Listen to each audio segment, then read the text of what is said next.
Welcome to Key Factors Podcast, where knowledge meets ambition in the fast-paced world of real estate and mortgage.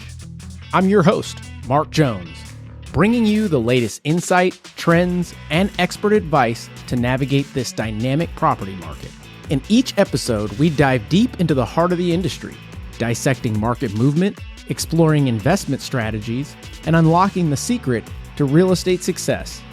Whether you're a seasoned professional, an aspiring investor, or simply looking to stay ahead of the curve, this is the ultimate guide to making informed decisions in the world of property and real estate. So grab a seat and let's uncover the key factors that make all the difference. Welcome to Key Factors Podcast.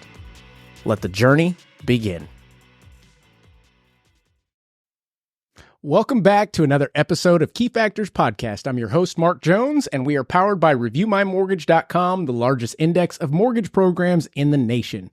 And today, we've got an episode that I've been looking forward to for about 2 weeks. We've got some insight from experts that I know and trust regarding some misinformation, some social media marketing that we believe is probably toting the line of right and wrong. But without further ado, let me introduce my guest today. I've got Ben Sutton. How are you, Ben? I'm good, Mark. How are you? Doing well. And then I've got Lindsay Shelton. How are you? Doing well. How are you? Doing very well. So glad to be here. Absolutely. So at the beginning of the show, I like to give folks a moment to tell your story, where you came from, how you got in the business, kind of your journey, so that the folks out there know exactly who they're getting their info from, allowing them to understand what an expert you are. Okay. So who wants to start? Yeah, I'll go first. All right, Ben, what's up? Awesome. Glad to be here. So I'm going on 10 years in the mortgage business now. And I always say that I stumbled into the business. I think a lot of us did. It wasn't really something I planned for. I actually waited tables before I got into the mortgage business, and it was either become a bartender or follow this opportunity I had to get in the mortgage business. So I moved up to Dallas and got into it and kind of learned everything I could from a good friend of mine, and worked most of my career in retail. It wasn't until about 4 months ago I made my way over to the wholesale side. But okay. Not much of a difference in my opinion, still doing the same thing, still helping families, getting people into homes, and growing a small team here in San Antonio. And just looking forward to continuing to grow. And I love this industry and what it's done for me. Same here, man. I appreciate it. And I met you years ago at, what was that? Joe's Crab Shack. I was trying to do some recruiting back Willie's, then. I think was it Willie's? Yeah, yep. Willie's right there on 281. Yep. And I was just super impressed. Back then, you were newer into the business and had the right head on your shoulders. And I knew at some point you were going to do something pretty awesome. And you're doing that. You're walking the walk and talking the talk. So it's nice to have you on the show, man. So Lindsay, what's up, girl? Hey. How you doing? I'm doing okay. Tell us I'm about here. yourself. You are here. So I agree. You know, we kind of stumble into this thing. So I was actually a teacher prior to coming into mortgage. I graduated from McCarter Word back in 2010, got a job right away, went and taught 6th grade my first year, 5th grade, and then ended up in 4th grade. So I taught for almost 7 years. Okay. So then life events happen. I got married very young, was married in the military, lived overseas for a couple years. So just kind of have lived a crazy life. Fast forward a little bit, teaching, we end up going through a divorce, unfortunately. So I found myself in a place where, I felt like I did all the right things, but unfortunately, teaching is just not enough. Right. So I found myself working 2 jobs because I'm just that person. Yeah. Like, I'm going to make it. I can do this. I was still young with 3 very young children at the time. So I worked at a restaurant too at night. So I would teach all day, work all night, and, God just blessed me.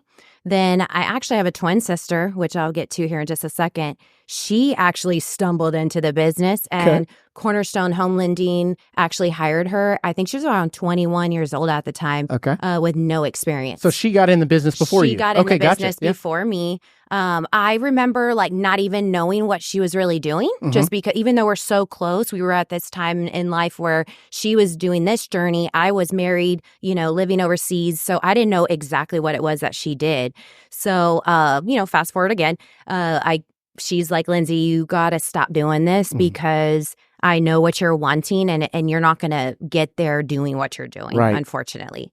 So she's like, what about this? So then my old boss, Michelle Gonzalez, she called me. Ooh, I remember Michelle. Michelle, huge shout out to her. I would tell her every day she changed our lives. I owe my life to her. Great lady. I'll tell you a story about her in a minute. I would love to hear it. Met her, and she just said, are you sure you want to leave your job where you get to work, from here to here, you get summers off. And turn it off when you leave. Yeah. And I was like, you know what, Michelle, I just always have known that I'm meant for a huge purpose. I'm getting there. I'm not really sure where it's at right this second because it changes all the time. But I knew I was meant for something more. So she hired me on the spot. She's like, when can you start? And I was like, well, okay, well, first of all, I have a class, so I need to get back to that. Yeah. So I did everything correctly in my mind, finished the school year off, went straight into mortgage on June 2nd of 2017. And I feel like I have blinked and I'm here now. Wow. No, and I believe it. Matter of fact, we were just talking about that before. I think we age faster because we're in this industry, but we also get to experience a lot more if you do the right things than most. For sure. At young ages. I mean, we're sitting in the room where we're all sub 40. Yes. Right? Yeah. Okay. Making sure. He looks young. He looks younger than I'm the youngest, probably. I'm probably the youngest. I'm 31. Okay. Yeah. Absolutely. 37. Oh, okay, good. At least I'm not the old one. You're the I'm monkey 35. in the middle. That's 35. what we're going to call you. So first off, super impressive. You guys both coming from industries that had nothing to do with finance and making your way into this industry, carving your own path. That in itself is impressive because a lot of folks coming to the industry that don't have any background in finance world take a little while to understand what loans even are, and then understanding the documents and understanding how to work income and credit. They're each individually daunting tasks to understand and to learn.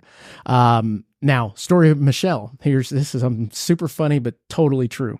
So back in the day, I was at Academy, and I think we were doing 60 million or something like that just with my team.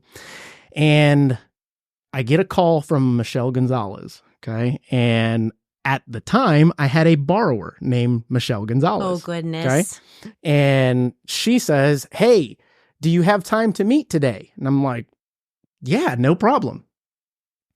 Let's meet at Paisano's. That's her favorite spot. I'm going, my borrower wants to meet at Paisano's. I guess she's going to send me documents, what have you. Nope, no problem. Because back then, we weren't uploading documents and stuff like that just yet. So I show up to Paisano's, and it was Michelle and her right-hand man at the time, short, bald guy, kind of beefy.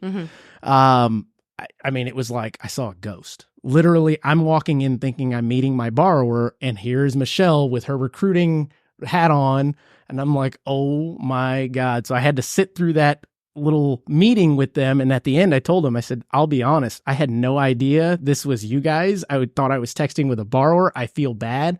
I pay for my own lunch. I'm not interested, but true story. True story. And I literally, first time ever, I was like pale white. So anywho, I'm excited to get into this topic today. And we've got plenty to talk about, but it was derived from a post that went out. And lately I've been, I'll call it this. My pocket full of fucks, they're out. I'm over it. You don't have any more left. I've got zero left for the folks looking for low-hanging fruit. I'm over the marketing the incorrect way that overall makes us all look bad, in my opinion, because it causes confusion, it causes disbelief, it causes unnecessary hindrances in borrowers' minds when they're already going through a tough process. That being the case, I mean, what are you guys seeing out there? And we're just talking about social media today because obviously YouTube's its own animal, and all the other platforms that you can have their own nuances to them. But with social media, Facebook, Instagram, TikTok, there's just a lot of misinformation and leveraging the wrong information without disclosure that, in my opinion, is going to end up hurting us all. to be honest. And I will tell you, I'm passionate about this because I grew my business based on social media, doing it the right way. So what are you guys' thoughts on this stuff? Yeah, I think that on social media, I've got a lot more understanding for the real estate agents because they don't have access to the information like we do as lenders. But when I see lenders doing it, that's when it's a real problem. And I think that they are doing it just to try and make the phone ring as, low-hanging fruit. It's out of desperation. And what ends up happening a lot of times is they're not the one getting the call.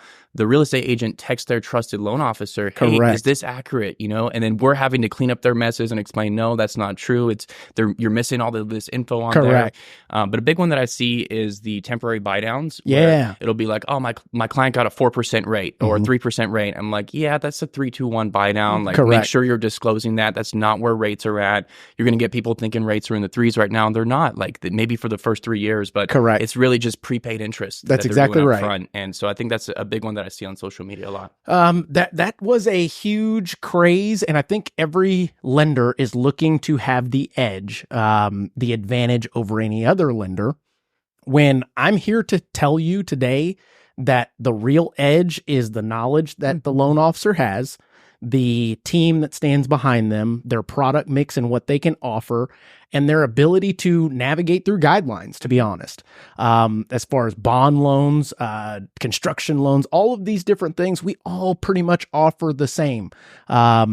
Service is what separates us from everybody else. And if we want to go into banks versus mortgage bankers versus brokers, we can, but even still, it's just the level of service. Do you want to work with a paper pusher? Or do you want to work with somebody that when the shit hits the fan, they know how to get that shit off the fan? Correct. So the rate buy down, that's a big one because people aren't truly understanding how it works. And then they're leading with that with their buyers without even talking to the lender. And what it does is it makes it difficult for us to structure that deal, knowing the real content behind the borrower's profile, credit, assets, etc. And in many case scenarios, it ends up being a gimmick, in my opinion. I've ran many scenarios since I started originating again.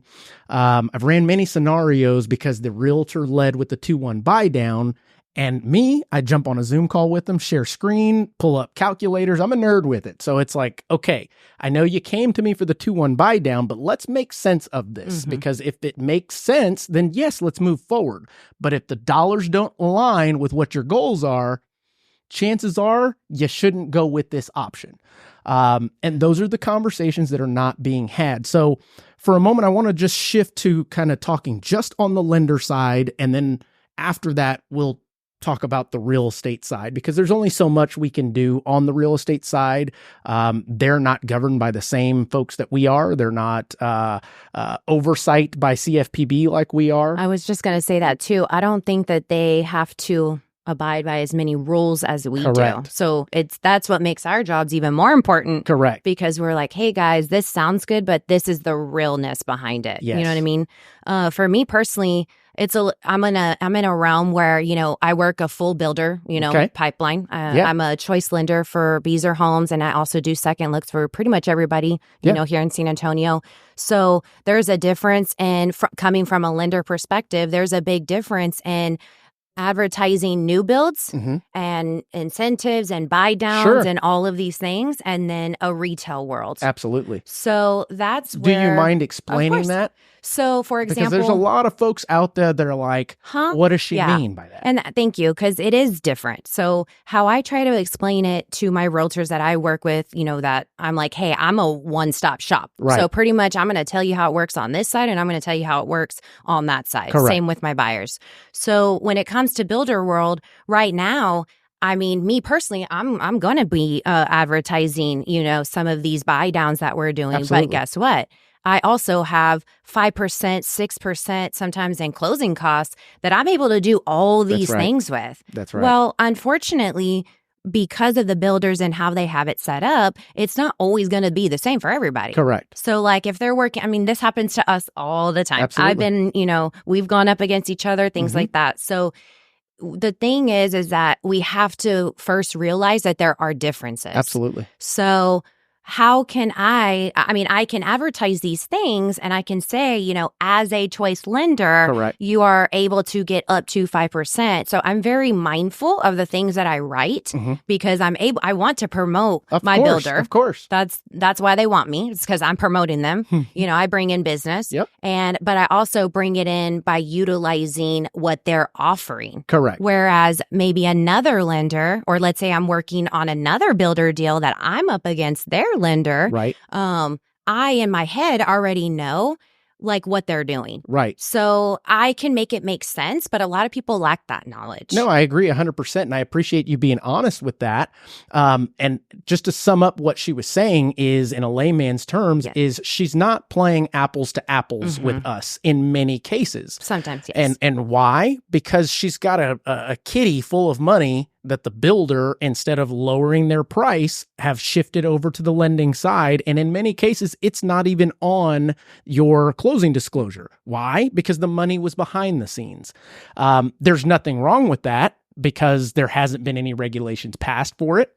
Mind you, another discussion, should that be the case, it's another world. At the end of the day, they've got better lobbyists than we do as mortgage bankers. Well, and one thing I do want to plug about Beazer Homes and why I chose, because there's a journey with all of this, why I chose to work with Beazer Homes was because they do have a mortgage choice program. So I like this where it's not just, go with me and you get all these things. I actually have to teach my buyers, again, how to shop lenders, because they make you shop lenders. And I love that, because not only does it keep me on my game, but it also allows me to teach people like, hey, you have an amazing opportunity here. And it's not always going to be me. Well, and that's okay.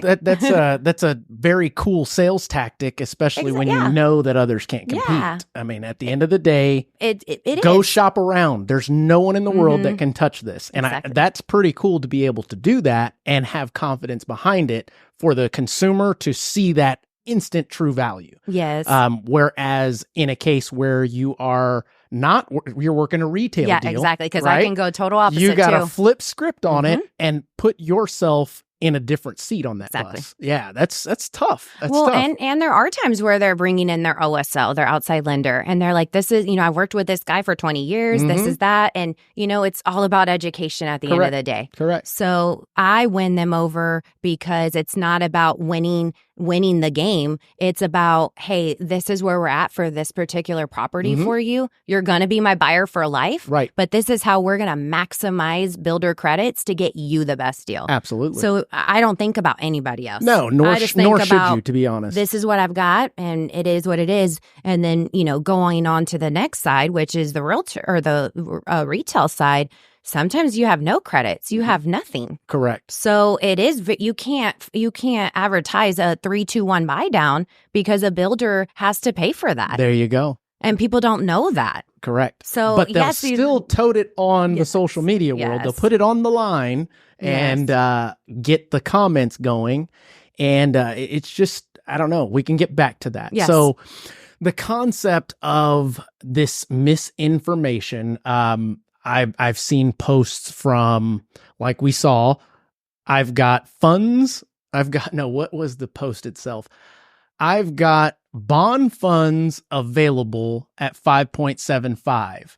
So it said specifically DPA funds. DPA, yes. thank you. That's that one caught my attention too. Yeah, and I meant zero disrespect to the person, but it was incorrect. It was incorrect because in me reading it, I'm going, okay, you've got down payment assistance at 5.7. What other program is there that I'm not aware of that we have not jumped on? Because I pride myself in being able to offer all those text vet, even though the branch doesn't make a ton of money on them, I still want to be able to offer them to everybody. But when a program says no DPA for this rate, there's no down payment assistance included in that. So for you to tote that there is DPA, it gets the wheels turning on all those referral partners that we've built relationships with that now second guess what we just told them. Maybe that same day you had a conversation with a realtor that, yes, you can get a bond fund at 6 point something percent, 7%, but then somebody coming back behind you and they see that we're all in the same groups, we're all in the same social media groups. So they see that and they second guess you when at the end of the day, that's incorrect information. Yeah, there's a lot of that going out there. You guys have any examples of that? Well, with that one in particular, you even caught my attention on it. And, I am one of the type that, stand back a little bit. I don't like to ruffle feathers that much, especially where I'm at in life right now. Like, I'm 35. Yeah. I want to do these things and I want to say stuff, but at the end of the day, I just kind of pick my battles. So, but I noticed you said something. Oh, I'm a disruptor. And it's okay because this one, I also felt it. Right. Because during COVID and all these things, like I felt that pressure again. It just came back to me. So I was like, I feel like I need to say something on this one. But what gets me the most is that those items are available online. Yeah. So like you can literally snip that, put that as your post. Correct. Just an idea. It's not like what you're doing is bad because it's not. It has Correct. good intentions. We all want to help people. Correct. But do it with the proper material. Correct. Be resourceful. Like I would tell my fourth graders, be resourceful. Get your, little chart and explain how this works and where people can go to learn more information, especially if you're not an expert. Absolutely. And I think that has a lot to do with it is we've got a lot of folks, especially in this part of our industry or this time in our industry, to where there's not a ton of business going around like there was. And the new to the business loan officers trying to figure out their way. They're trying to figure it out. And I have no issues with that. I did the same thing growing up into this business. But I was always very cognizant of what can I say and what can't I say, because I toted the line. I mean, I'll be honest. I was a bit outlandish back in the day, but it worked for me, They're like, who puts their face on a truck? Me, Did it work? Well, you just asked me about it. So yes, it worked, And in those instances, it's unfortunate that their mentors or their crew around them is not saying, hey, be careful, because at the end of the day, you are hurting us as other lenders. You're hurting your buyers with misinformation. But CFPB, I don't know what their statute of limitation is. They can go back as far as they want to pull posts and say, hey, we got you. Now you have a year, 2 years license penalty and you can't originate. Could you imagine that? I mean, I couldn't. Post from 2018. Oh, absolutely. Yes. And once it's online, people can snap it, Now, I am not the type to turn anybody into CFPB. That is not what I'm here to do. And I don't think anybody out there maliciously does either. It's just a matter of they're watching. They're skimming our Facebooks. They're skimming all of our social platforms. Each company should have some type of internal filter that allows you to run it through to make sure that there aren't any trigger terms, that you're not misleading, that many different things within that. I was thinking of another one that I saw recently. Oh, there's so many. What was the first thing I told you whenever you were like, do you want to do this? And I was like, what did I say? We're going to get eaten alive. Oh, yeah, for sure.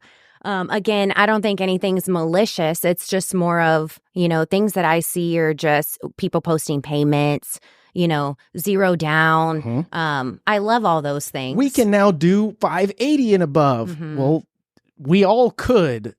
At the end of the day, maybe your company put an overlay because the investor that they bought those loans is now putting restrictions on you guys. Why? Who knows? Behind the scenes, maybe you had some loans go bad in that category. Maybe your company doesn't have enough reserves with that wholesaler or with that investor. There's many reasons as to why, but they come and go.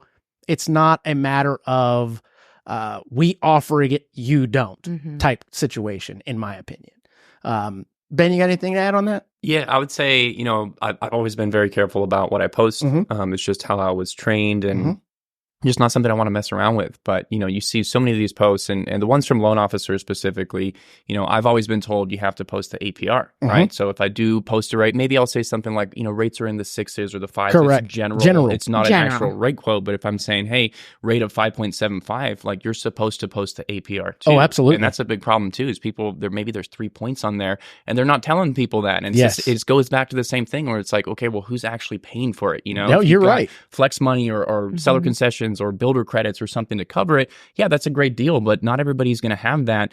And I see that all the time where people don't post the APR and stuff. That's why I generally don't post rates. If I do, I'm going to make sure I post the APR. Same here. Now, JC, go to the reference screen. I want to pull something up and we can talk about it because I found a pretty cool tool in, matter of fact, there it is. Boom.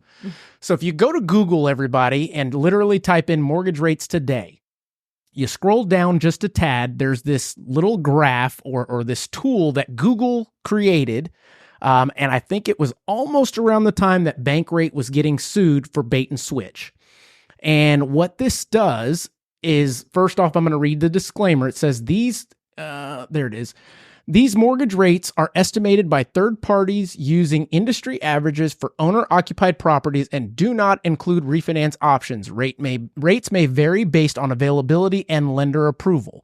So I went a bit further, and I have an actual Google rep because we run so much through Review My Mortgage on Google Ads. So I reached out to them and I said, where are you guys getting this stuff? And they said, we actually every day get a report on averages around the United States from mortgage companies on what people are actually locking in rates for. That way it spits out the right information to the consumer forefront. So we're going to look at this and just put an example on the screen. 5% down, 300,000 in Texas. Let's say it's a 740 credit score. And then let me go ahead and throw USDA, FHA, and USDA up there. So now you can see without points what people are actually locking in the day prior to. Notice this was on the 5th. Today is the 6th. This will probably air next week. But regardless, this in itself is a bit different than what you would see by going to, let's say, a Bankrate. You go to bankrate.com. You do that same little scenario, 300,000. Boom, we go 5% down. Oops, not 50. 5% down. We go 740 credit, 30 year. Looks good, looks good. So now we're playing the bait and switch game. We've got Alliant Mortgage that's showing 6% interest rate, but it shows here a 1.828 charge in points. But even more so, what they're not showing you is the rate assumptions. What I mean by rate assumptions is, let's go to Wells Fargo. I was showing this to a customer yesterday. If you go to Wells Fargo, here is their 30-year fixed mortgage that shows you a 6.5, which is different than the 6% that we just saw. But at the same time, they at least have their rate assumptions right here. Boom. So this is assuming that you're putting down 20%, 740 credit score. It tells you where in the United States they quoted this loan. So it's all based on the specifics of this actual scenario. 740 credit score. These are the discount points in Texas, et cetera, et cetera. So by the time that customer applies, submits their documents, everything else, the rate is not the same. But why? They change daily, multiple times in a day. We know that, but consumers don't. And what Bankrate was doing is essentially they were showing all these rates, and then by the time the customer uploaded documents, everything else, the rate is different. And customers, unfortunately, don't know that they can shop. Once they've submitted all their documents, feel like they've gone too far and they don't want to start the process over. And sometimes, let's say you started working with that borrower day one, you quoted them something, you explained to them that can't lock until you're actually under contract because we're actually reserving funds, etc. So they're off looking, and then they stumble upon a Wells Fargo, a Bankrate, anything like that. They go that route, and then they're too prideful or too embarrassed to come back because you told them up front that, hey, you can see stuff online that is going to be lower, but make sure to pay attention to the points, blah, blah, blah, blah, blah. And what I like to tell folks is if you call anywhere and ask them, what's your rate today? And they give you a rate, run. Why? Because if you saw the back end of what all goes into distributing an interest rate to a consumer, it's ridiculous. You're talking anything from zip code to number of stories. I mean, there's just so many things. You guys use Optimal Blue? Mm-hmm. Yeah, I mean, it's like, whoa. So I don't know, that kind of, drives me insane seeing all of that stuff go down. But then when it correlates to social media world, for some odd reason, it's the gospel. Yeah. And it drives me insane. So that being the case, let's jump into some more different stuff. Okay, so we've got transparency on the docket. We've got giving all lender bad name, contracts. Okay, so contracts. I like that. I like that topic. Ben, you put on here contracts. What do you mean by that? Let's talk about it. I'll give you a specific example. I think that during So now we're jumping on the real estate side, guys, just so you know, we're transitioning a little bit. Yeah. And during COVID, we saw a lot of people starting to waive appraisals. Mm-hmm. And, there's a specific form, a TREC form. It says right on there, not for FHA or VA. We can still get those contracts all the time. And I'm like, hey, if the buyer's agent's going to pull a fast one on them and it works, cool. But that's just not going to hold up. I call it pencil whipping. Yep. Yeah. Exactly. But, there's a lot of confusion behind that. And then the agents wouldn't really explain, well, like what that means. They're like, what do you mean I have to pay for you for an appraisal? We waived the appraisal. I said, no, you waived your appraisal contingency. Correct. But we still need an appraisal. If the appraisal comes in low, you still have to buy that home. Oh, That's absolutely. what you signed off on. And unfortunately, a lot of times real estate agents wouldn't explain that to the customers. Correct. And we'd be the bad guys explaining to the customers, like, that's what you signed. Like, let's cross our fingers and hope that you don't have to come up with an extra 30 grand or more. That's exactly correct. To cover the difference here. So that's a big one. I also heard from some agents like, oh yeah, my lender can waive VA appraisals or FHA appraisals. I'm like, no, they can't. That's not a thing. Like, they have actually had me second guessing myself. I looked into it. You're like, no wait, way. let me ask somebody. I'm not crazy. There's no way. So stuff like that, and I think that maybe. So let's pause right there on the waiving of appraisals, so we can get the record straight. Yep. Waiving of appraisals, for those of you that are listening out there, is something that is, number one, false. Okay. You can't waive an appraisal fee. Now, the lender can pay it up front, but it still will be collected at closing, whether they've got closing costs paid by the seller or not. There's an invoice that is paid for. So let's say, for example, that borrower wanted to switch lenders in the process after the appraisal was already back or returned by the appraiser. They would then need to pay for that appraisal to let us release it to the next lender, et cetera, et cetera. And the reason why we collect appraisals up front is because, number one, it's third party. It's not us that are actually controlling that appraisal. We shoot it to an appraisal panel. Most of us use an appraisal or an AMC service that then goes in a round robin or a bidding system to see who can get it done the fastest, et cetera. But there is still a fee for that. And if, let's say, the appraisal comes back low with repairs, let's say the borrower does something through the transaction that deems them not qualified for the loan anymore. Well, you'd have a whole bunch of appraisal fees that the mortgage company is eating without any kind of rectification of a closing. That's intended for us to actually close on that loan and recoup that fee. Now, with VA loans, most lenders will choose to pay that for the buyer up front. It's not waiving it. Now, I have seen social media posts that say, we'll waive the appraisal. Yeah. You're not waiving anything. Waive all fees. Waive all. Oh, man. You want to get into that one? I love you, Kano. So the concept behind that is it's very deceptive. And in my opinion, it's unwarranted. And we, as the experts, have to start singing louder than them, simply because once you've got misinformation that spreads, let's say that 5.75 post goes out further and nobody calls it out. Now, all of a sudden, 2 weeks later, that post is still there and somebody's referencing back to it. Still trending. But the funds are gone. There's no funds available for it. So it makes us look very bad. It makes us look incompetent, and it makes us look like the liars when, in fact, this post is what is stirring the pot. When you've got a whole bunch of people believing a lie, the lie begins to be the truth, oddly. We start second guessing ourselves. Right? Like, what? It's odd. It's super odd. So I guess let me ask you guys, have you guys ran into any situations where you've had to defend this recently against, let's say, a referral partner that you've been working with, a buyer themselves that actually sees this either social media or on the internet? Because let's face it, headlines are all over the place. One day the sky is falling, the next day it's the best day ever to buy a home. Why and where it's coming from the media side, I have no idea. I believe that media is bought into the concept of making America a renter's nation.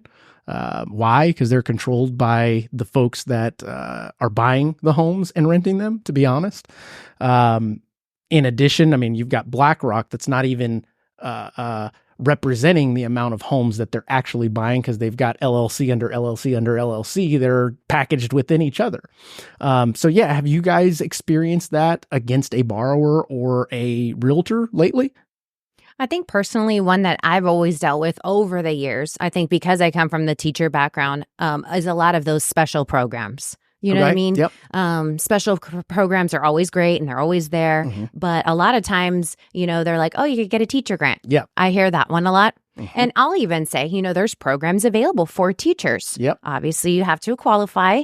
But it just goes back to, I always have to remind, I'm very choosy now who I work with. So I've learned from those mistakes, I think, over the past 8 years. So now, yes, I do the teacher program and my realtors, are able to speak about it, but they also know the repercussions of, you need to say these things so that they don't think, oh, I'm a teacher, I automatically get this. Right. Because, or a doctor program or whatever it may be, because we all do them. Yep. You know what I mean? I'm nothing special. You know what I mean? It's just, yes, I may have some more things in common with the teacher, but that's a big one I see, or just the special programs. That's a good point. I mean, it's two points that I want to cover. They are eye-catching. So you've got first, I'll touch on the doctor program. That doctor program, we all offer it to a certain extent on a broker type basis. They're going to be considered non-QM, non-qualified mortgages. In addition, there are adjustable rate mortgages. But what I have coming to me because of all the posts about it is a doctor that is working W-2 at a hospital coming to me asking for that type of loan. And I have to educate them saying, hey, that's not for you. That's for like a resident that's not currently actually making W-2 money. Maybe they've got ownership in the company and it hasn't come to fruition yet. The intent is to kind of put everything on a lower basis because we know they're going to make more money. And the investor's taking the big risk on that, to be honest. The other is the teacher program. Are there teacher-specific programs out there? Yes. Every once in a while, there's a teacher-specific program that comes about. But for the most part, it is lenders calling a basic program a teacher program or a firefighter program or hometown heroes. Or you know what? You're a trash man, so we're calling it the trash man program or whatever the case. As a matter of fact, we created within Man Mortgage, the Manny 100, which when we got together for the marketing, it was like, so what are we calling this thing? And our program manager said, call it whatever the hell you want. Just make sure you use the right disclosures and disclaimers, but it can be a teacher program, any of these things, no income limits, etc. And we were like, what the heck? Okay, well, let's do that for the marketing purposes of it, knowing that it's our own down payment assistance with no income limits that we offer through a click and close, another investor. But you'll see folks toting that line of, I've got a teacher program that is specific to us and we can only offer it, etc. So the realtors see that and they go, yep, I want to go with that program for my buyers. Guys, we've all got them. And I think that is kind of the premise of all of this discussion is I don't believe that others have something that others don't. For example, with U Mortgage, you guys have the ability to go non-QM with some deals, correct? Yeah, absolutely. You guys, same.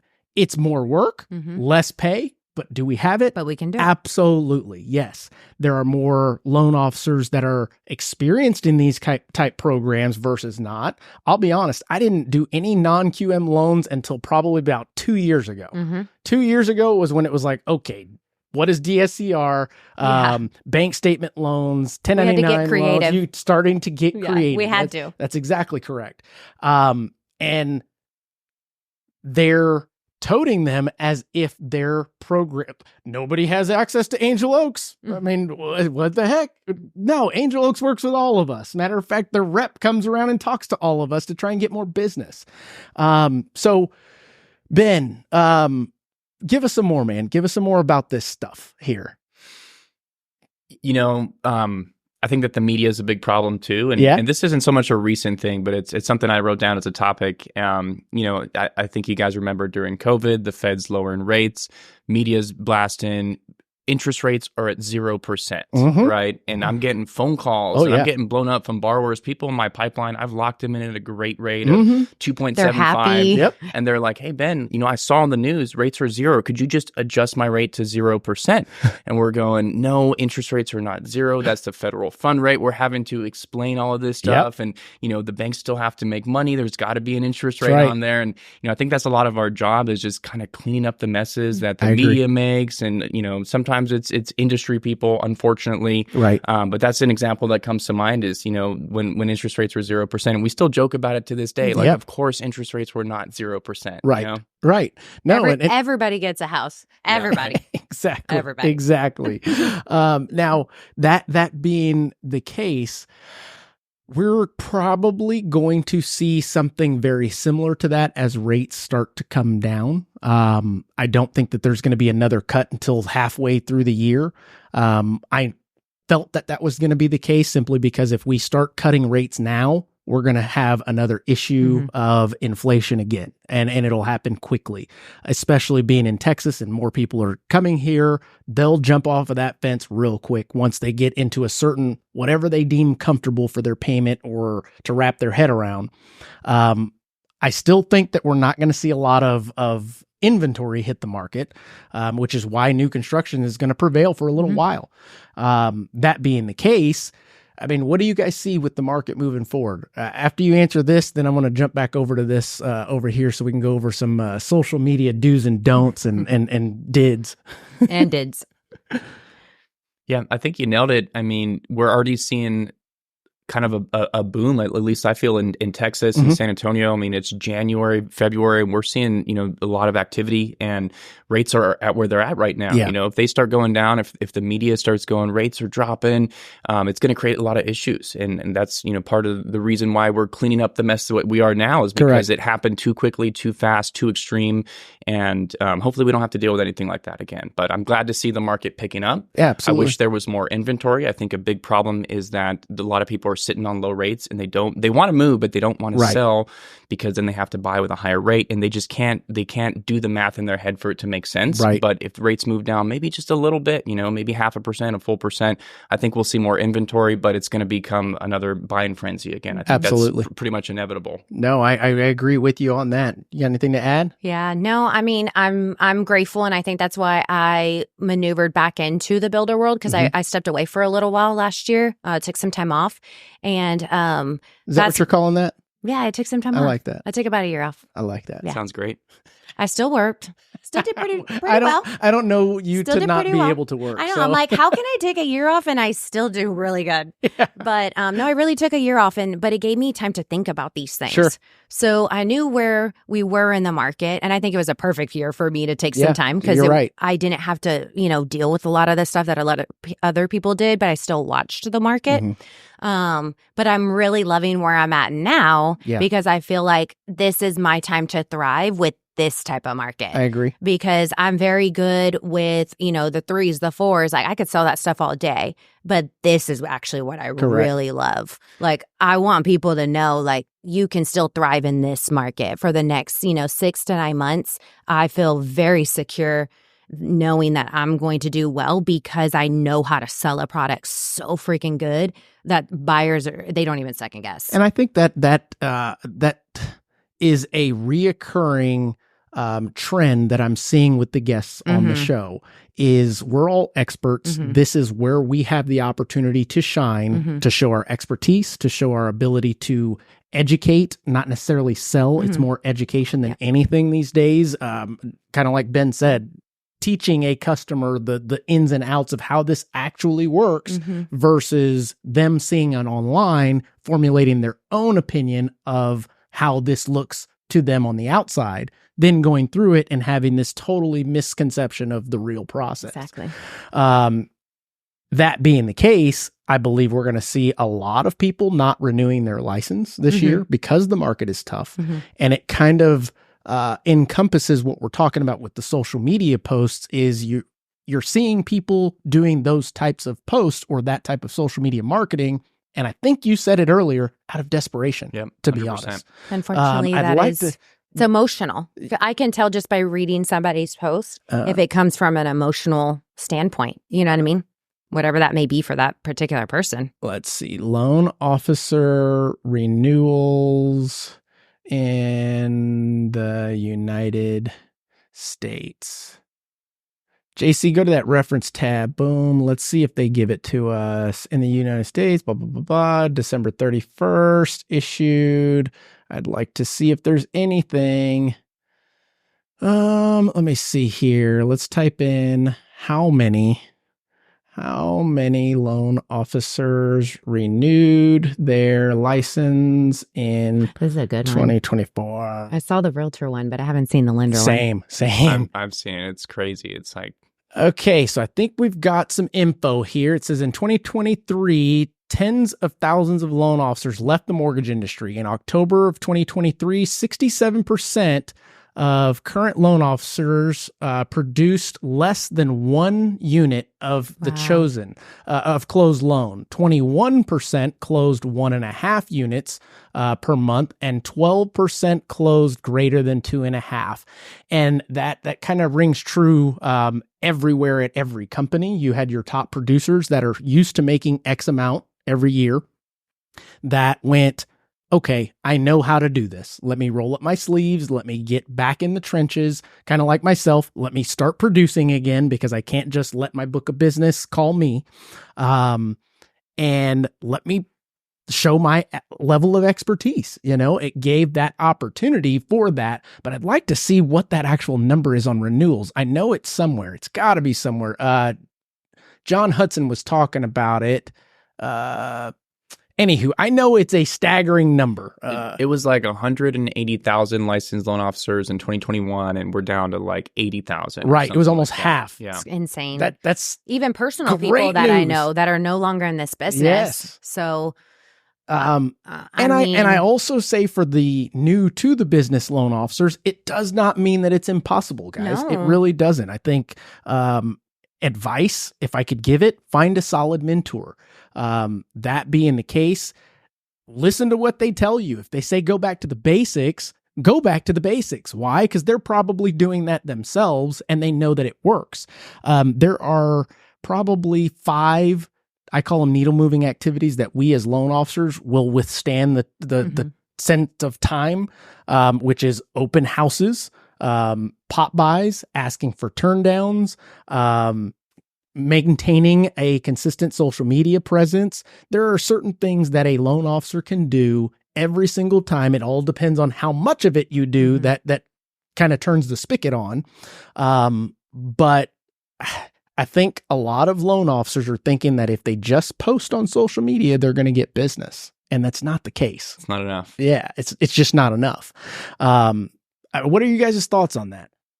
I think that for some newer loan officers that are maybe got in the business, 2022 as rates started going up, they may have kind of an advantage though, because they're getting in. That's all they know. Like, hey, rates were lower, but they're up, and this is all I know. And I gotta make calls. I gotta hustle. I gotta go to open houses. And for those people, I've seen some of them do very well because this is all they know. A market like this, and they're in for a pretty sweet ride. It's about to get a lot better for them.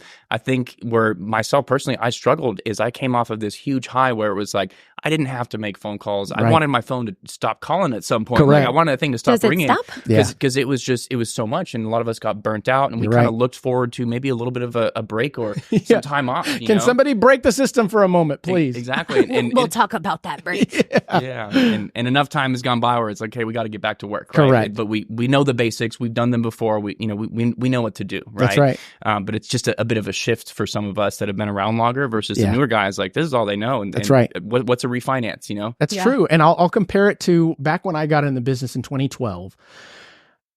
I had a lot of mentors around me that would go, man, if you got in back in the day, you'd be retired by now. And I'm like, well, I didn't. This is all I know. I don't know charging points on the front, charging points on the back, making a head ripper, blah, blah, blah. Yeah. This is all I know. So I know how to do it the right way. And that's how I'm going to move forward with my career and the marketing aspect of things. Will I tote the line? Absolutely. But at the same time, I'm not going over the line because I want to do this for the long haul type situation. So I'd like to go over this article that I found, goes along with our topic here, and maybe we can agree on some of these things. It's the do's and don'ts of social media for compliance teams and loan officers. It says you want your loan officer to earn more business. And I think that they're addressing this to mentors, leaders, branch managers, etc. You want your loan officers to earn more business, and social media is a great way to do that. But how do you make sure that they're not doing more harm to your institution than good? Social media is so woven into the fabric of our lives, it's easy to forget that while it feels casual for the mortgage industry, it's anything but. The rules that apply in the more formal communication channels also apply to LinkedIn, Twitter, and even Facebook discussions. The ease with which loan officers can find people interested in your product and those same people can find you is a large part of the appeal of social media. Clients and potential customers feel at home on these platforms, and so do we. But for loan officers and compliance teams, charged with monitoring them, the relaxed standards of loan officers may fall into when communicating on Twitter and not email can invite trouble. Sometimes they need reminding that whenever talking about business and regulations should never be far from their mind. The regulations protect the consumers, but they also protect your business. And I agree with that wholeheartedly. It's kind of like what we were just talking about here. So this goes into train your loan officers how to use social media responsibly, have clearly defined policies and procedures to refer to them often. I don't think that that's being done at all, to be honest, because what I feel is happening is you still have a lot of old school branch managers that are not partaking in social media yet that are trying to coach it. It's like, it's a tough thing to coach if you've never been in that world. You're just telling them post, when it's not just post. You've got to have boots on the ground to go hand in hand with those posts to back it up. Make sure the loan officers know the proper channels of approval for posting. So right here, this is, in my opinion, super important because nobody is running shit through anything. They're just putting it out there and crossing their fingers and hoping that it works out for them. Direct your LOs to the marketing department at every stage of online outreach. Now, this is important because you've had a lot of mortgage bankers that have switched over to the broker side, and brokers don't have compliance. They don't have all of the interwoven fabrics of a corporation that have your marketing department, your compliance department, et cetera, et cetera. They've got a system, they've got lower rates and very thin operations and everything else. But doesn't mean that they're better or worse than mortgage bankers. It just is what it is. Let's see here. Do not cherry pick your monitoring, blah, blah, blah, blah. Okay, so here is where it gets into some of this stuff. Follow all social media profiles that pertain to your institution. No client. There was a part in here that I read that kind of brought this home for it. Should have written policies, procedures. We know that already. To be effective monitoring, prepare. Okay, right here. Be prepared for issues that may arise. Okay. Unwittingly, LOs often post with reference to the amount or percentage of down payment or amount of financing charge without indicating required disclosures. Posts such as these would be considered advertising and in violation of the Truth in Lending (TILA) regulation if that post does not include required disclosures. On wayward posts could lead regulators to issue an action, leaving public marks on the company. Loan officers' profiles may be found to be incomplete, such as missing an MLS ID, company address, or additional state licensing, among other things. Examiners may issue warnings and demand corrective actions for these profiles. Your firm should not only be checking the compliance violation part of the LOs, but also monitoring the social media for fraud and defamation. Criminals are adapt and recreate, blah, blah, blah, blah, blah. But I think you get the concept of where this is going. And it ties back everything that we were talking about to something that is legit.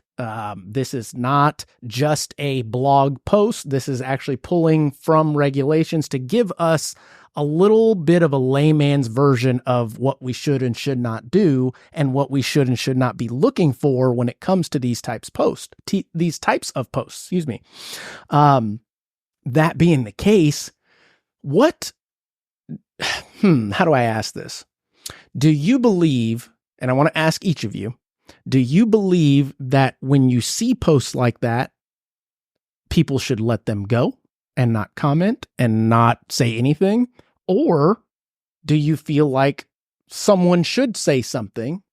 And second part, are you open and willing to be that person?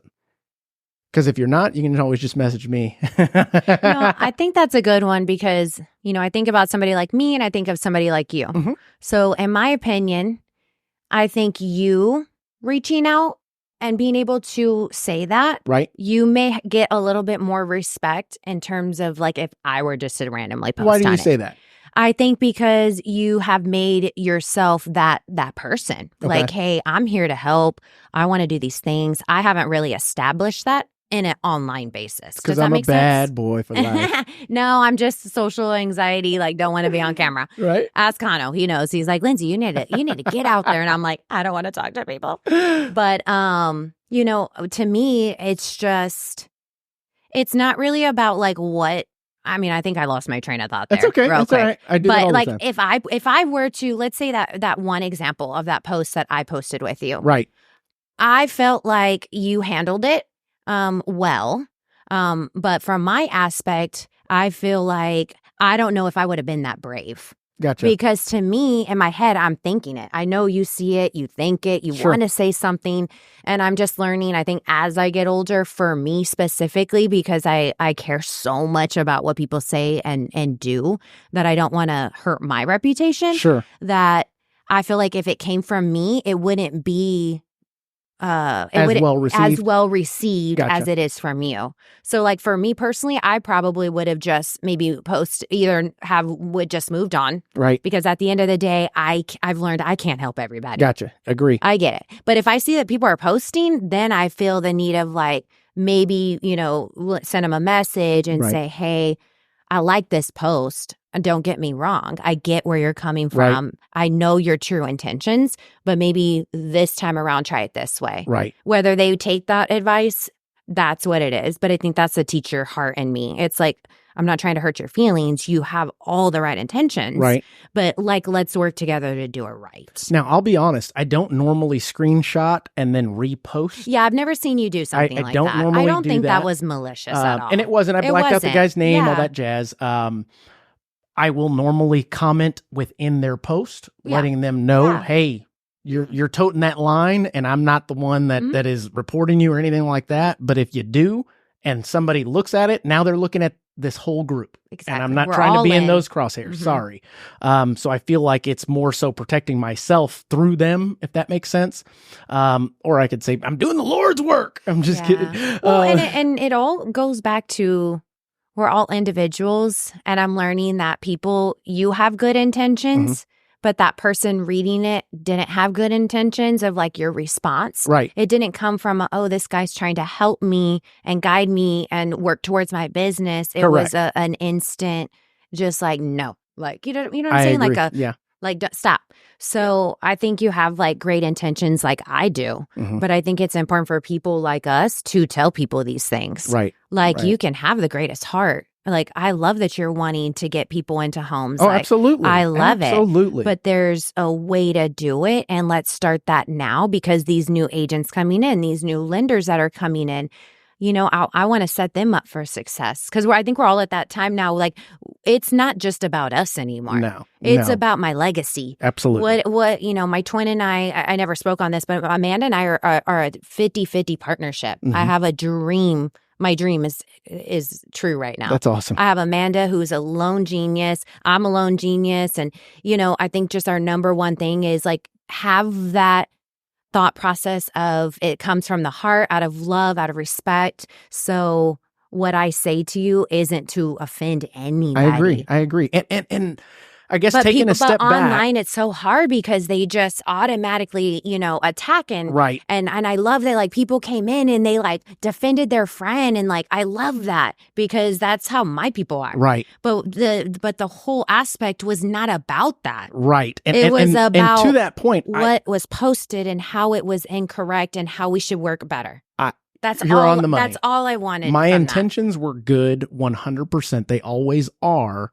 But even more so, maybe that person that posted thought they were also doing it with good intentions. Of course. And that's why I approach it the way that I approached it. And it wasn't until I got the backlash within that little comment thing that I went, okay, got to snap this, got to let everybody else know that, hey, this is not right. This is not cool for us to do as lenders. Yeah. And it's not personal. I'm sure that person is when I've got a loan officer coming to me saying, hey, I'm glad you sent something on that post because I had a realtor call me and say, hey, why aren't you guys offering this? When I get that, now I go, okay, we can't tolerate that. And hopefully, because I'm doing the right thing, I'll have others that also believe the right thing have my back in that instance. And that helps kind of decipher, you know, who works with you versus who doesn't. I agree 100% with because, you know, I'm at 35, I've said this online, 2024, I'm only working with who I want to work with. That's right.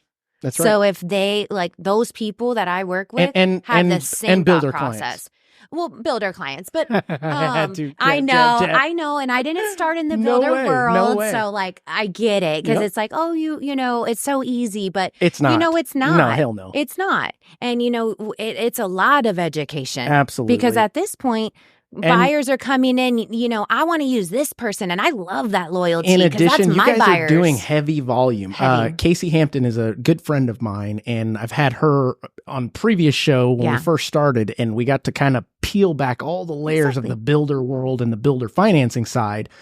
And I applaud her. She was very honest in that aspect of, yes, it's taxing because there's so many deals that come through. And you have to work each of those deals. Yep. And with this mortgage choice program that I'm a part of, I've worked with many builders. Nobody has something like this. Yeah. So I think I'm in a good place to where I feel I don't just get business because you know me, I self-source many deals. I think I gave away 48 qualified buyers that closed last year to realtors. Wow. Yeah. Because I actually market myself as a builder. Like I market for my builder. Correct. Like people think I'm a realtor. Really. Well, that's great that you say that because I want to remind us lenders that don't take my ideas. Well, no.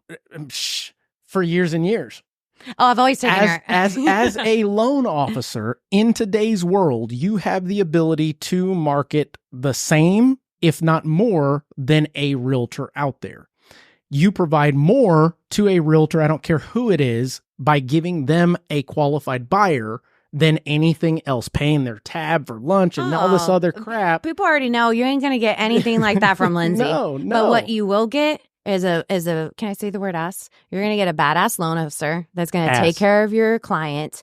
And guess what? You're going to make $18,000 off this deal. And I want you to take that money I want you to put it into the rest of what you want to do. But by doing that, you and that realtor are now learning each other, learning how you do business. You're growing together. There's so much that comes from that other than just a paycheck. And that's how I built my business from 2012. Social media. Didn't know any realtors at the time. Me neither. Austin Pantuso. That was it. It was like the only one. That's right? it. That's right. I remember those days. I'm telling you. So Ben, same question, man, about this social media stuff. How do you feel about saying something versus not? What are your thoughts on that? Yeah, I would say, like you said, it's not personal, right? At the end of the day, the person that gets hurt the most is the consumer, and that's who I believe we need to protect because... Thank you for saying that. It could affect their experience completely. They could be going, okay, I'm going to get this great deal with down payment assistance, and then they see the numbers, they're like, that's not the deal. Like, I had to spend all this time running numbers. It worked within my price point. Now this doesn't work, like somebody lied to me, and it creates a trust issue, So, right. I'm always going to stand up for the consumer. I think that they need just accurate info. There's so much bad information out there.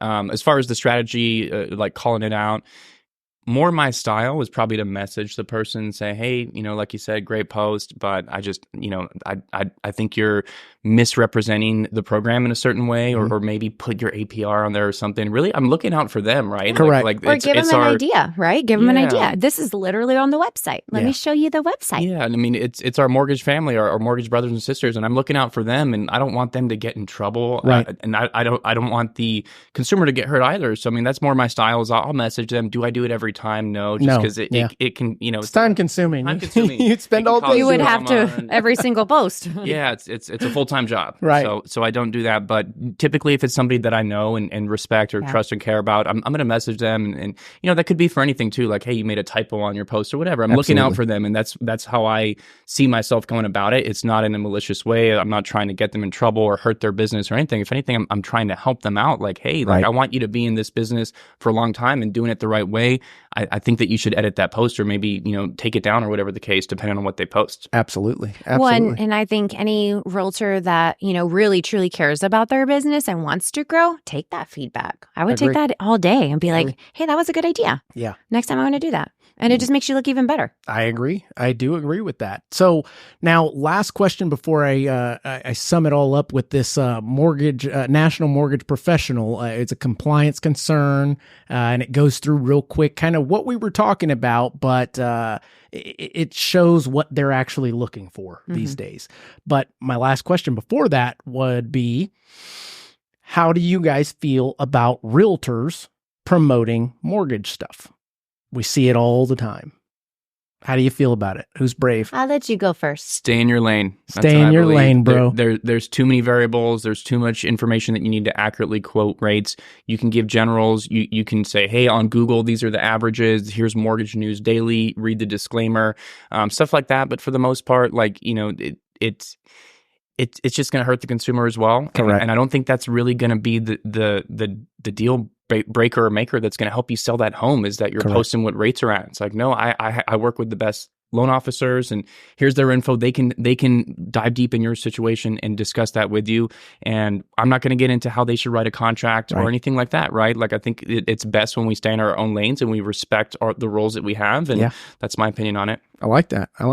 Anything to add? I think because we all are seasoned, we have the same thought process. With me, the people that I'm working with, they, in my mind, or at least the ones that I do work with, they already know how I am. Right. So it's like, they know exactly what to do. Like, I tell them straight up, like, hey, Amanda and I are very good negotiators. Right. So all I need you to do, realtor, is I need you to get your client and send them to me. Right. Because at the end of the day, I feel like, number one, the goal is to have this realtor out getting business. I don't want them sitting here, answering 1,500 questions when I could pick up the phone in 3 seconds. Absolutely. Tell them what they need or ask them what are their wants and needs. And then I only focus on that. Yeah. Everything else is a blur nowadays. All the mess is gone. Yeah. So focus, what is it that the buyer wants? My realtors know once it's in my hand, it's with me until I tell them green light, this is where they're at. This is the house they want. This is a payment they want. Yep. I mean, Amanda and I have truly built a business, Shelton team with Cherry Creek Mortgage, that's how we work. That's awesome.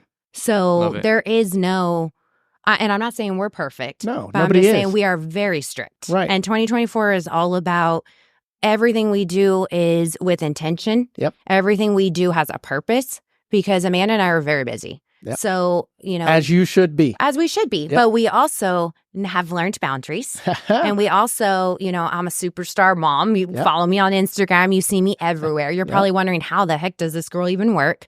But it's because we have taught our realtors. It's pre-recorded, y'all. Pre-recorded. Yeah, pre-recorded. No, I just focus on, what do I do best? Well, I do best teaching. So that's what my part of this job is. Amanda does a lot of the back end.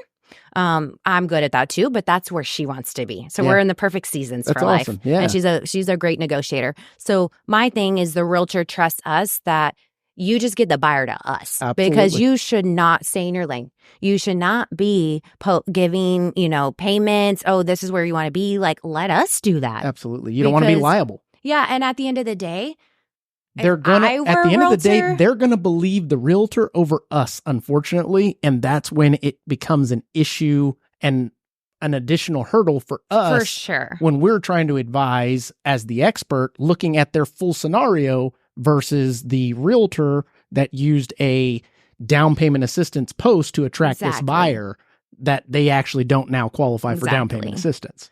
So I feel like, that's why I'm choosy. I work with some seasoned loan officers, even some newbies, because they know the importance of that part is the only importance. Yeah.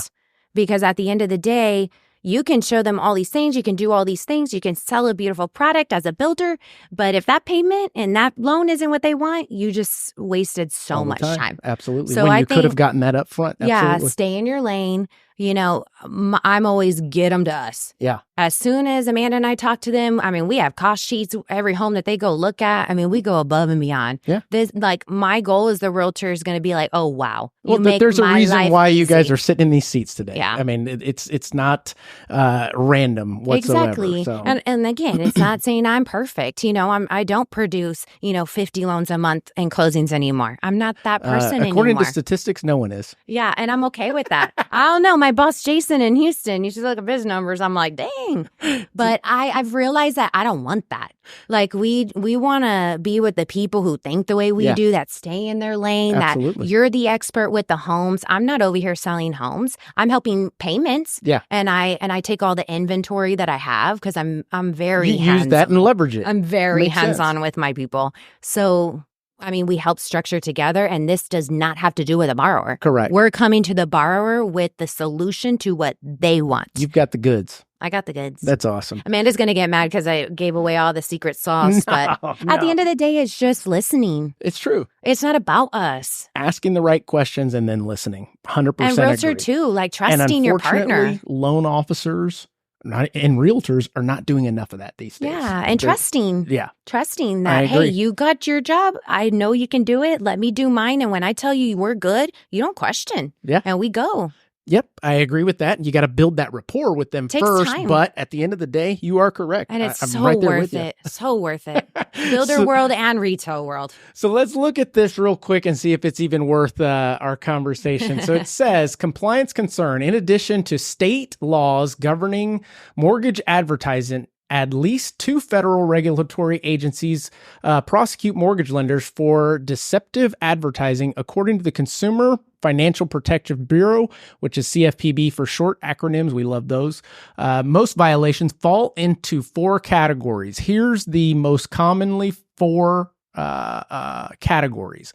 Potential misrepresentation about government affiliations, for example, ads containing official seal, logos, or having other characteristics that may be interpreted by the consumer as indicating a government affiliation.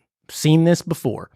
Potential inaccurate information about interest rates, for example, ads promoting low rates that may mislead consumers about the terms of the product actually offered, or advertising rates that are not generally available. Bingo! That's the one right there. Potential misleading statements concerning the cost of reverse mortgages. I don't do those. We offer them, but I don't do them. So I don't. We can pass.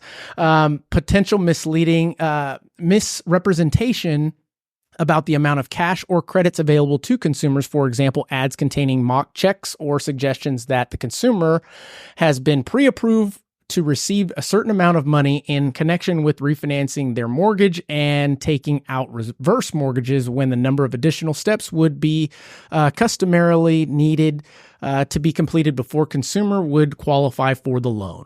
And I think that last one can be tied to many different things, especially like the builder side of things. Mm-hmm. Hey, we've got X amount of funds or this rate, when come to find out it's only on these 3 spec homes. Exactly. You have to be very careful. But they're not governed by CFPB. So, I mean, hey, if you see it, notice it, but know that we can't really do anything to them, and commenting on it is almost a waste of fresh air, either one, breath air. Yeah, breath of air, breath of fresh air.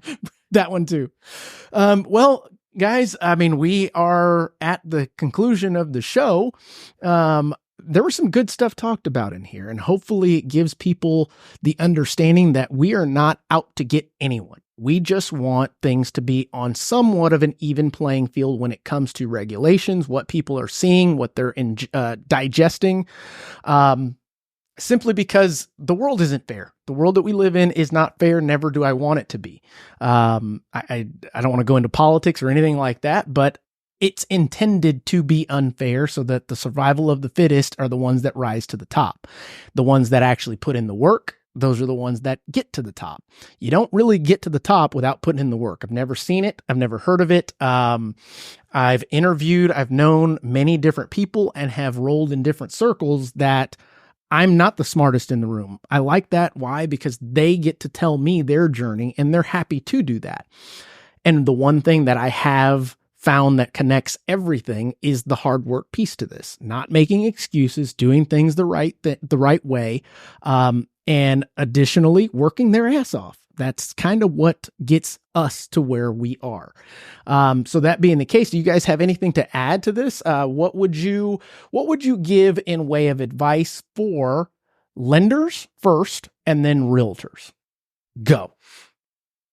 I would say it's for lenders, just, be aware of what you're posting, think of the industry as a whole, and don't be short-sighted. Don't try and just get that one-off quick deal. Like I want to be in this business for a long time, and, just think of the bigger picture, and think of who's actually getting hurt when you misrepresent information. Absolutely. And then for real estate agents, I would say just, use us more. We're happy to run the numbers for you. We're happy to pull the rates for you for specific scenarios. Mm-hmm. Like we have access to the exact scenarios that you're looking for. Don't think you're bothering us. Like that's what we're here for, and use us and leverage us, and don't get too involved in that side of the process, because that's what we do. That's right. I like that. Lindsay. Yeah, I mean, same thing. When it comes to the lending side, obviously we take an oath. Yeah. You know what I mean? We take an oath that our goal is to always be in the consumer's favor, mm-hmm. no matter who I'm with, no matter I'm related, to these builders or these people or my realtors, they are number one. Mm-hmm. So I think as a lender, always be mindful of the things you post, always have that teacher heart, because at the end of the day, just because I have a teacher degree doesn't mean that y'all aren't teachers at heart too. Absolutely. You are, yeah. I just went to school for it. Had to pay that back, by the way.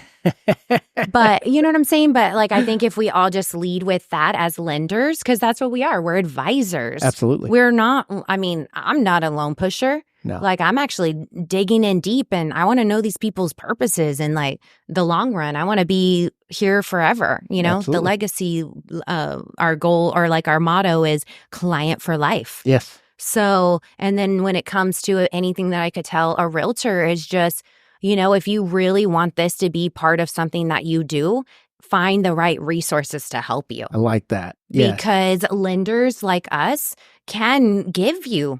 You text me, text Mark, text Ben, we'll give you something if you mm-hmm. need it. Yeah. Or hey, if you want to know more about DPA programs, that's something that you feel like is a good niche for you, and you have some buyers that fit those profiles, let me tell you a little bit about it. Absolutely. Stay in your lane, but the more knowledge you can have, the better you go back to that centralized, what does our buyer need and want? So again, just go back to utilizing your resource and just being mindful. Yeah. You know, we have kids watching, we have families watching, we have people that are terrified to do this. And when they see these things, it scares them. Yeah. So to me, it's like, I think it's the mom in me too. Like, can we create a safe place? Like, does it always have to be so aggressive? Don't get started with that safe place stuff. I know. But that's why I'm here. You know, I can bring a little bit of a difference. Like, I love everything. Yes. But I'm saying if you truly come from the heart and you're doing things in a good, positive way, God's always going to give back and it's going to go further. I agree with that. But definitely stand up. Like if somebody's getting bullied, stand up. Yeah. If you see somebody doing something wrong, tell them. Because at the end of the day, that's what this business is about. That's right. You know what I mean? That's like, right. I want to see your posts. I want to see y'all stuff. Like, because it makes me happy. It only too. makes you a better lender. Absolutely. It helps you hone in on the craft that you set out to be the expert in. So I want people to take that away from this. I like that. I love that you're raw and you're like, this is the truth, and it is. Yeah, and but be mindful, because we can't make everybody do stuff. Right. But you can take it upon yourself to say, when I post, I'm going to make sure that I'm doing the best I can with this post. I like that. Well, thank you both for joining and being transparent in this discussion. I'm sure the listeners, watchers gained plenty out of this. And if you didn't, watch it again, because there was plenty to actually go around. I think the premise for this discussion actually has to do with doing the right thing, even when people aren't looking. But for the most part, when they're looking, you need to do the right thing. And it's not just necessarily for yourself. It's for the benefit of buyers, for the benefit of realtors, for the benefit of the consumer directly. Just because you saw a post and shared it does not make it valid or true. Just because you saw a post on TikTok where the person looked damn good and they had a good spiel and a great soundtrack in the background and it was catchy as all hell doesn't make it true. I think double checking and cross-referencing is something that consumers are just going to have to do these days. But when you find that lender, when you find that real estate team that you're working with, trust them. They've been there, they've done that, and they're in the spot that they're in for a reason. You were recommended or referred to them for a reason. I think when we start getting technology involved, kind of like Google, you can find what you're looking for, wrong or right. So the message here today is we've all got to kind of look out for each other so that we can thrive through this market and level up as we continue to do each day for our consumers, for our referral partners, and for those of us that are looking. I mean, we're mentors at the end of the day, guys. People want to do what watching. We do. That's exactly correct. And many think it's easy, but you saw as the numbers of renewals have dropped off the face of the earth, you know it's not easy. So those of you that are jumping in this business, buckle down, find out what your basics are, rinse and repeat. That being the case, again, guys, thank you so much for joining. I really appreciate it. And for all of you out there, make sure to like, subscribe, share with a friend. But until the next one, see you later. Welcome to Key Factors Podcast, where knowledge meets ambition in the fast-paced world of real estate and mortgage. I'm your host, Mark Jones, bringing you the latest insight, trends, and expert advice to navigate this dynamic property market. In each episode, we dive deep into the heart of the industry, dissecting market movement, exploring investment strategies, and unlocking the secret to real estate success. Whether you're a seasoned professional, an aspiring investor, or simply looking to stay ahead of the curve, this is the ultimate guide to making informed decisions in the world of property and real estate. So grab a seat and let's uncover the key factors that make all the difference. Welcome to Key Factors Podcast. Let the journey begin.